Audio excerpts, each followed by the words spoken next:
Today I review the Digital Juice Slyder.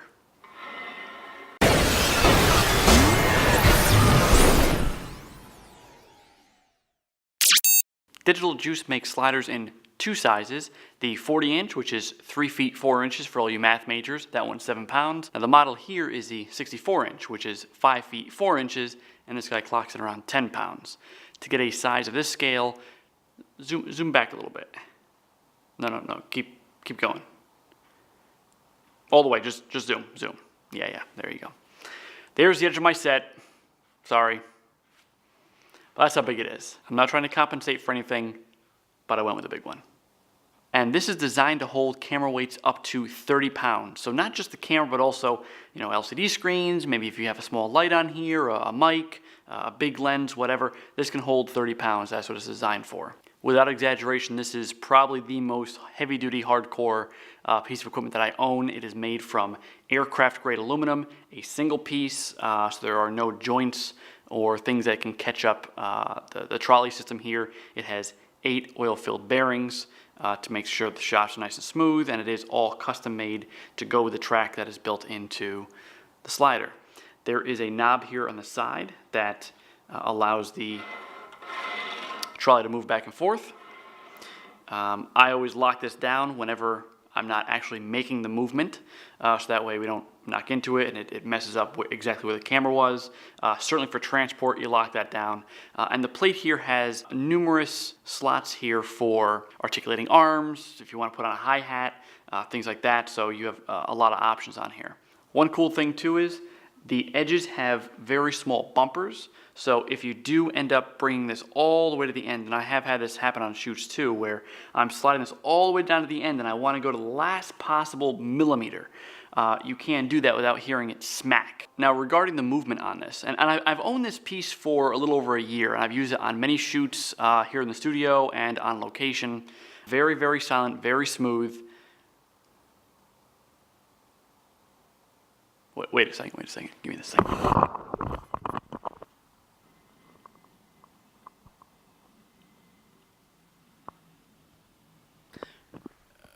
Your mic will never be that close to the rig, but that gives you an idea of how quiet this thing is. Now, of course, the faster you go with it, the more it does sound.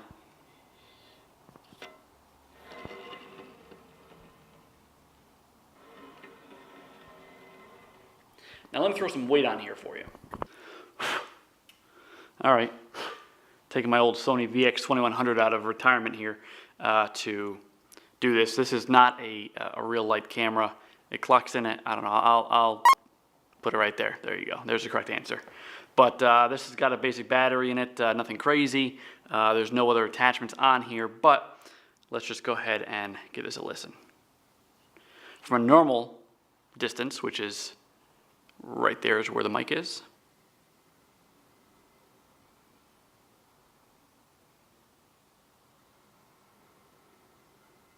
Now let's get the mic down here.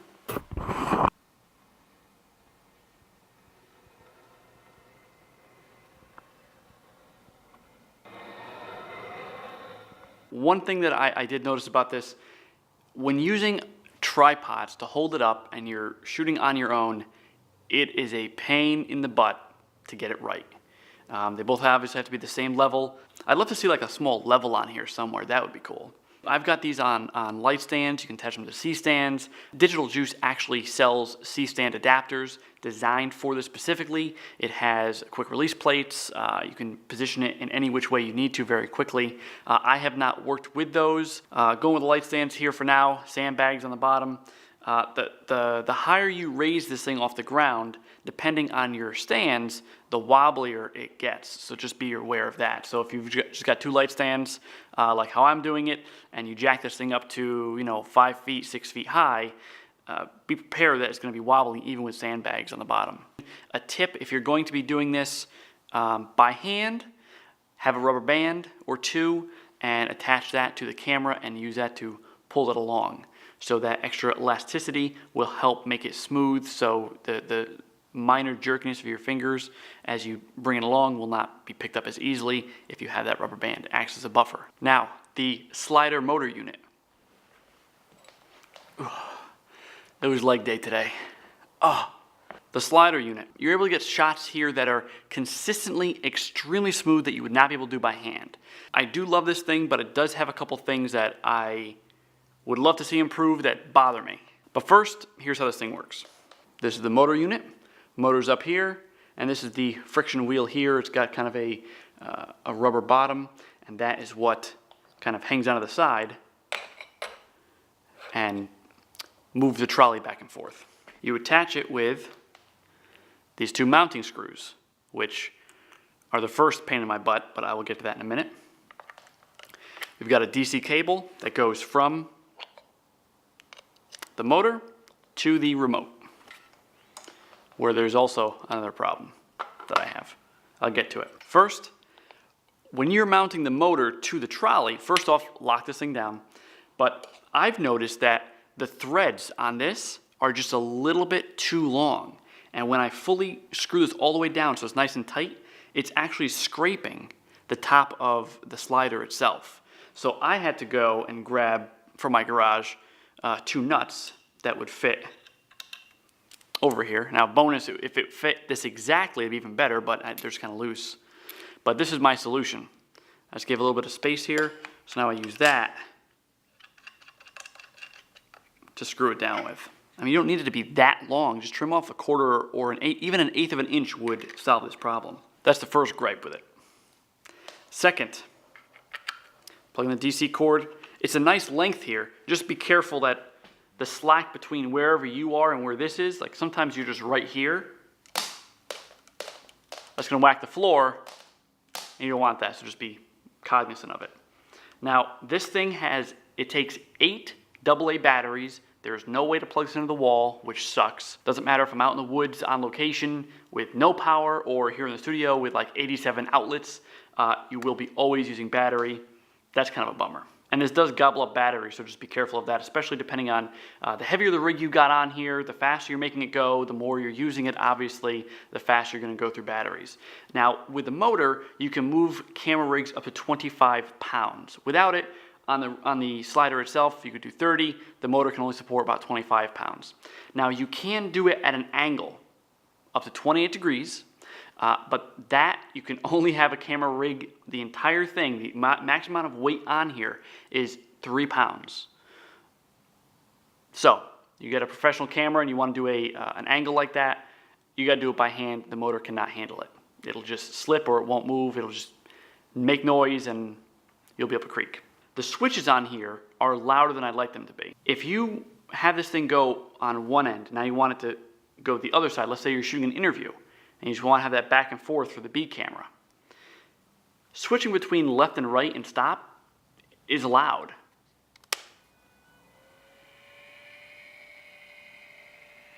Hear that? I'm not even going fast. That's a 7. Now I want to switch back to go the other way.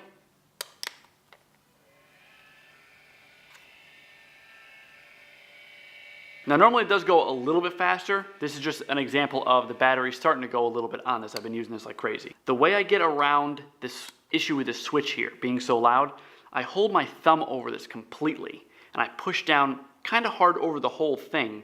And when I want to go right, I go very quietly so it doesn't make the click.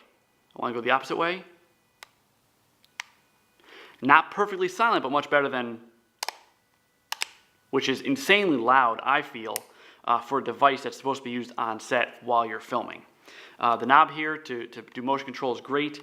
The heavier the rig, the slower it's going to go at these speeds. So if you're here just testing it out, and this is the speed of a 5, you put a rig on there and that's going to slow even further. Now Digital Juice describes the noise this produces as stealthily low noise. That's not true. I mean, compared to like a tractor trailer or compared to some fireworks, it is stealthily low noise. But for the absolute quiet required from the gear behind the scenes, not so much. And you heard how loud it was without the motor. So all that noise was the motor, which not the best in the world, but it does get the job done. I've had shoots where you can hear it, so faintly in the background, I am cognizant of it, so I try to have the camera on here zoomed in as much as possible so that the motor is the furthest away from the microphone as possible. Make sure that microphone is not pointing towards the motor at all. That helps tremendously. Now, the bag this all comes in, it's an optional thing with the kit that I got. This came with it. Very heavy duty. This thing is rugged. I love it. It's got 2 pockets.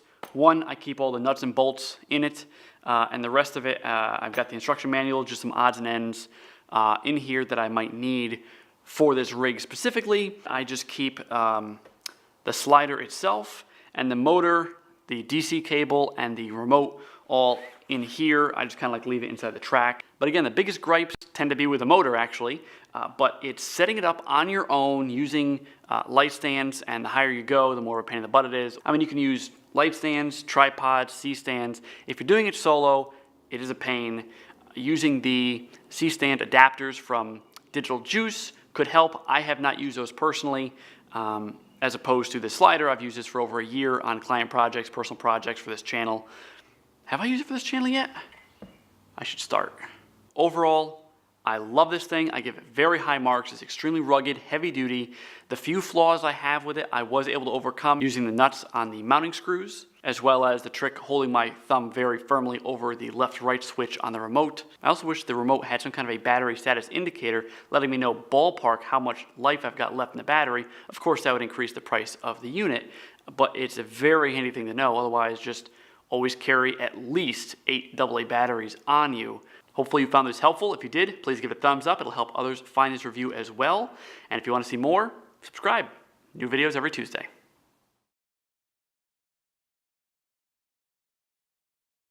Look at that light change. This is the problem of having a very bright studio. I've got like 8 windows in here, and it was sunny, and now a cloud came out.